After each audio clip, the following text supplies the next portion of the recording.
Hi friends, అందరూ ఎలా ఉన్నారండి? మేమైతే బాగున్నాం. మీరు కూడా బాగుండాలని కోరుకుంటున్నాను. ముందుగా ఈ సంవత్సరం డిఎస్సి రాస్తున్న వాళ్ళందరికీ ఆల్ ద బెస్ట్ అండి. అందరూ ఎగ్జామ్ బాగా రాయాలి. అలాగే టెట్ కూడా బాగా రాయాలండి. మీరు టాపిక్ ఏమో కవుల గురించి అండి. తెలుగు తెలుగు కంటెంట్కి సంబంధించి. దీనికి ముందు నేను ఫోర్త్ క్లాస్ తెలుగు టెక్స్ట్ బుక్లో ఉన్న కవుల గురించి మొత్తం చేసి వీడియో పెట్టడం జరిగిందండి. అలాగే ఈరోజు fifth class Telugu text book సంబంధించి కవుల గురించి చెప్పడం జరుగుతుందండి. చాలా ఇంపార్టెంట్. కవుల గురించి టెట్‌లో గాని, డిఎస్సిలో గాని ఖచ్చితంగా 2 బిట్లు అనేవి రావడం జరుగుతుందండి. చాలా ఇంపార్టెంటు. ఈరోజు చెప్తున్న వీడియోలో ఉన్న బిట్స్ అన్నీ అదే కవుల గురించి టాపిక్ చెప్తుంటాను. అవి ఒక దగ్గర రాసుకోండి నోట్‌బుక్ పెట్టుకొని. అలా రాసుకుంటే మీకు చదువుకోవడానికి బాగుంటుంది. లాస్ట్‌లో రివిజన్ కూడా చాలా యూజ్ అవుతుంది. దీనికి ముందు నేను తెలుగు కంటెంటు బిట్స్ వైస్ చేశానండి. అలాగే social content, science content, perspective education, psychology అన్నీ కూడా చేయడం జరిగింది. నేను డిస్క్రిప్షన్‌లో పెడతాను. అలాగే మా ఛానల్ సబ్స్క్రైబ్ చేసుకుంటే అవి మీకు చూడడానికి కూడా వీలుగా ఉంటుందండి. అలాగే మీ ఫ్రెండ్స్‌కి షేర్ చేయండి. షేర్ చేసుకుంటే డిస్కస్ చేసుకోవడానికి చాలా ఈజీగా ఉంటుంది. చాలా ఇంపార్టెంట్ బిట్స్ అండి.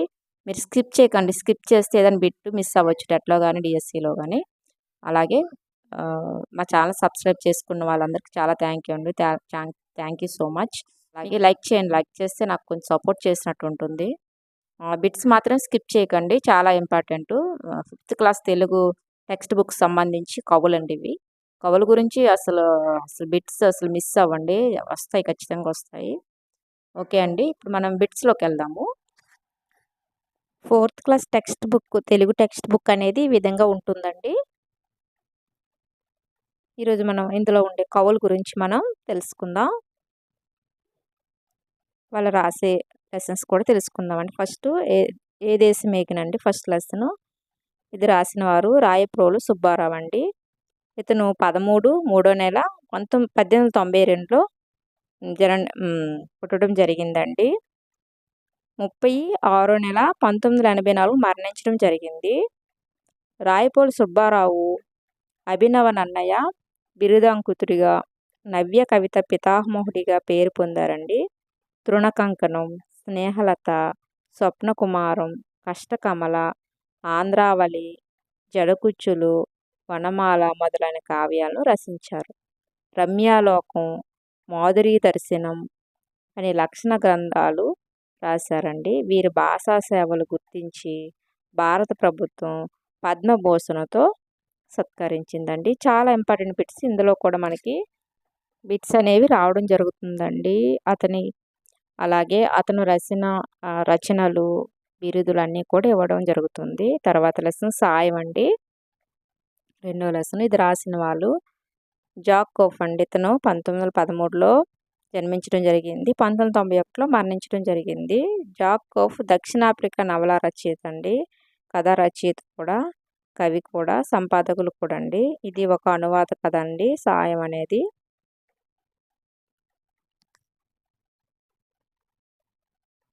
తర్వాత అనకు కనకు వెనకండి. ఇది ఈ మాసపు కథ అండి. దీన్ని జంధ్యాల పాపయ్య శాస్త్రి గారు రచించడం జరిగింది, రాయడం జరిగింది.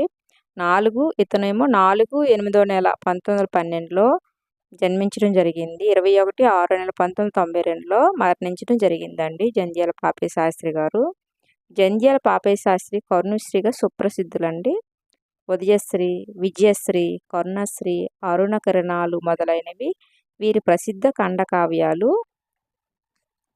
పిల్లల కోసం తెలుగు బాల శతకం రచించారండి. తర్వాత కొండవాగు పాఠం అండి. ఇది రాసిన వాళ్ళు చెరుకుపల్లి జమదగ్ని శర్మ అండి. ఇతను 1920లో జన్మించారు. 1986లో మరణించడం జరిగింది. చెరుకుపల్లి జమదగ్ని శర్మ కవి, కథకుడు. జమదగ్ని అనే కలం పేరుతో రచనలు చేశారండి. మహోదయం, చిలుక గోరింక, అన్నదమ్ములు, ధర్మదీక్ష మొదలైన వీరి రచనలండి. పిల్లల మనస్తత్వం చిత్రణ ఆధారంగా కథలు రాశారండి.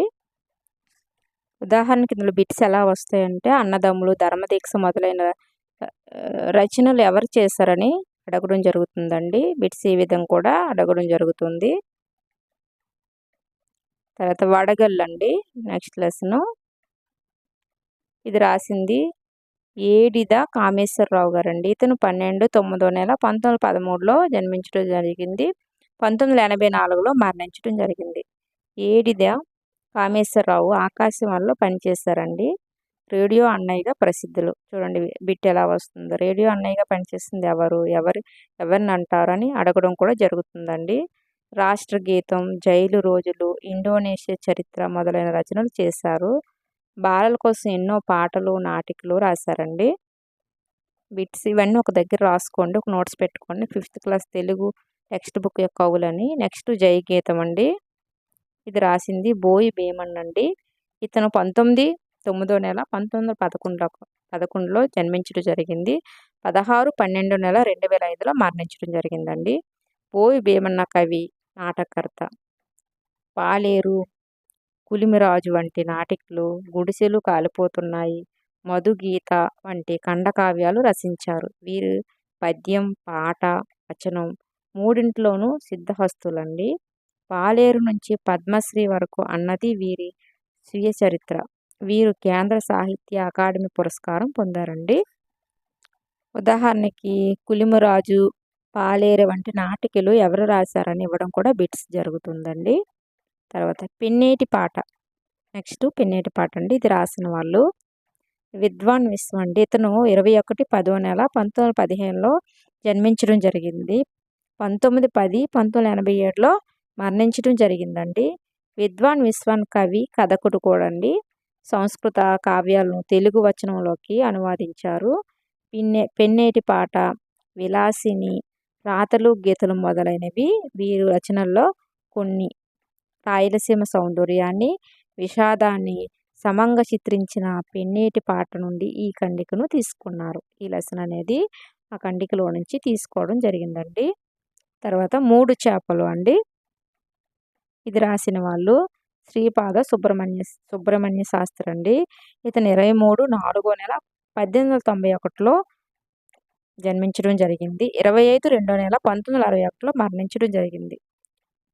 తేట తెనుగు నుడికారానికి, అచ్చమైన మానవ సంబంధాలు చిత్రానికి కొండగుర్తుల్లాంటి శ్రీపాద సుబ్రహ్మణ్య శాస్త్రి కథకులు, నవలాకారులు, నాటకకర్త అండి. ఎన్నో చిన్న కథలు సంపుటాలు వెలువరించారు. రాజు వంటి నాటకాలు, ఆత్మబలి, రక్షాబంధనము వంటి నవలను రచించారు. అనుభవాలు, జ్ఞాపకాలు అన్న పేరుతో వెలువరించిన స్వీయ చరిత్ర ఆనాటి ఆంధ్ర సాంఘిక చరిత్ర అండి.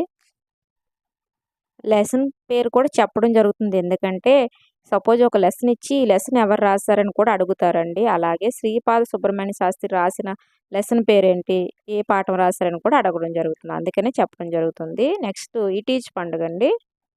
ఇది రాసిన వాళ్ళు గిడుగు రామమూర్తి అండి. ఇతను 29/8/1863లో జన్మించడం జరిగింది. 22/1/1940లో మరణించడం జరిగిందండి.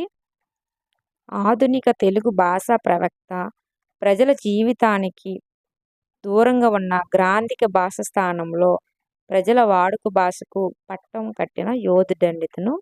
తన జీవితకాలం వ్యవహారిక భాషా ఉద్యమానికి, గిరిజన విద్యాభివృద్ధికి కృషి చేశారు. సవరల కోసం సవర భాషా మాధ్యమంలో తొలి పాఠశాల నడిపారండి. సవర పాటలు, కథలు సేకరించి సవర వాచకాలు రూపొందించారు. సవర ఇంగ్లీష్ నిఘంటువులను రూపొందించడమే కాక సవర భాషలో మౌలికమైన పరిశోధన చేశారండి. చూడండి చాలా డిఫరెంట్గా ఉంది. సవర అనేది ట్రైబుల్లో ఒక తెగ అండి, అంటే ఒక జాతి ఇది. సవరల కోసం సవర వ్యాకరణ రచించారు. భారతదేశంలోని తొలితరం మానవ శాస్త్రవేత్తలు ఒకరండి. బాలకవి శరణ్యం, ఆంధ్ర పండిత భేషక్కుల భాషా భేషజం మొదలైన గ్రంథాలు రచించారు. ఈయన స్ఫూర్తికి అనుగుణంగా గిరిజనుల గురించిన పాఠ్యాంశాన్ని ఇక్కడ పొందుపరచడం జరిగిందండి. చాలా ఇంపార్టెంట్ బిట్స్ అండి. చాలా బిట్స్ రావడం జరుగుతుంది కవుల గురించి.